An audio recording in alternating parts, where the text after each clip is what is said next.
यानंतरची बातमी आहे ती उत्तर भारतात धुमाकूळ घालत असलेल्या पावसासंदर्भातली। आसामच्या शिवसागर जिल्ह्यात पूरस्थिती अजूनही कायम आहे। पावसाने काहीशी उसंत घेतली असली तरी अनेक गावांना पुराचा वेढा पडलेला आहे।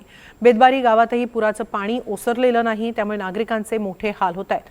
दरम्यान राज्यातून ठिकठिकाणाहून मदतीचा ओघ सुरू झालेला आहे। जीवनावश्यक वस्तूंची मदत केली जाते। अजूनही काही गावांमध्ये गुडघाभर पाणी आहे, त्यामुळे नागरिकांची घरं पाण्याखाली गेलेली आहेत। जीवनावश्यक वस्तूंचं नुकसान झालेलं आहे, तर शेतीचंही अतोनात नुकसान झालंय, कारण शेतीतही पाणी शिरलेलं आहे।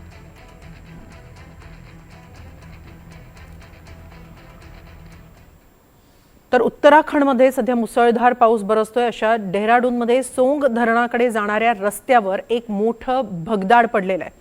हा रस्ता मालदेवता परिसरात निर्माणाधीन सोंग धरणापासून 5 किलोमीटर अंतरावरच आहे। रस्त्याला भगदाड पडल्यानं रस्त्याच्या बांधकामावरच मोठं प्रश्नचिन्ह उपस्थित झालंय। शिवाय आजूबाजूच्या गावांनाही धोका निर्माण झाल्यानं नागरिक सध्या भयभीत आहेत।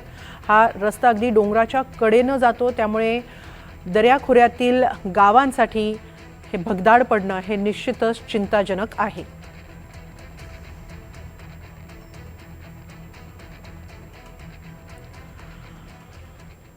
नागालँडमध्ये मुसळधार पावसानं थैमान घातलंय। अशात राष्ट्रीय महामार्ग क्रमांक 29 कोहिमा दिमापूर मार्गालगत पुराचं पाणी वाहतानाचा एक व्हिडिओ समोर आलेला आहे। पुराच्या पाण्याबरोबर मोठ्या प्रमाणात गाळ आणि कचरा, लाकडाचे उंडके सुद्धा महामार्गावर वाहून येत आहेत। यात दोन्ही बाजूची वाहनं अडकून पडलेली आहेत, काही वाहनं चिखलात रुतलेली आहेत। दरम्यान ही परिस्थिती उद्भवल्यानंतर प्रशासनानं कोणतीही मदत पाठवली नाही असा आरोप वाहन चालकांकडून करण्यात आलाय। अखेर स्थानिकांनीच मार्ग खुला करण्यासाठी पुढाकार घेतला। स्वतः चिखलात उतरून गाळ आणि सगळं पाणी अडवण्याचा प्रयत्न केला।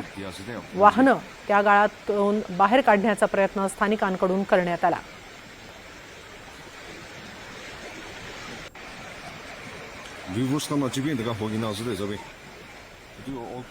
तर तिथे बिहारमध्ये मुसळधार पावसामुळे काही गावांमध्ये पूर परिस्थिती उद्भवली। अशात सुपौल जिल्ह्यात लालपूर गावात एक भली मोठी मगर आढळल्यानं गावकऱ्यांमध्ये एकच खळबळ उडाली।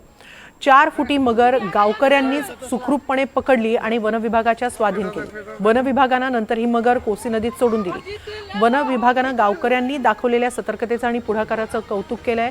मात्र यात एक गावकरी ही अजस्त्र मगर स्वतःच्या खांद्यावर घेऊन जात असल्याचा एक व्हिडिओ समोर आलेला आहे।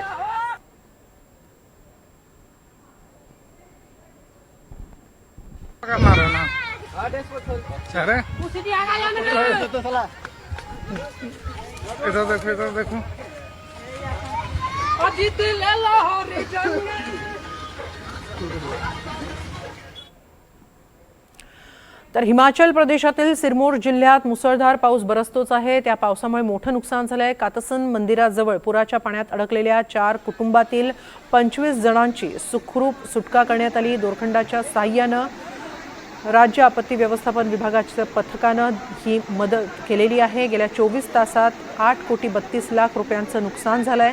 प्रशासनानं नागरिकांना पूरग्रस्त भागापासून दूर राहण्याचं आवाहन केलंय। सुरक्षित ठिकाणी स्थलांतरित होण्याचे आदेश जारी करण्यात आलेले आहेत।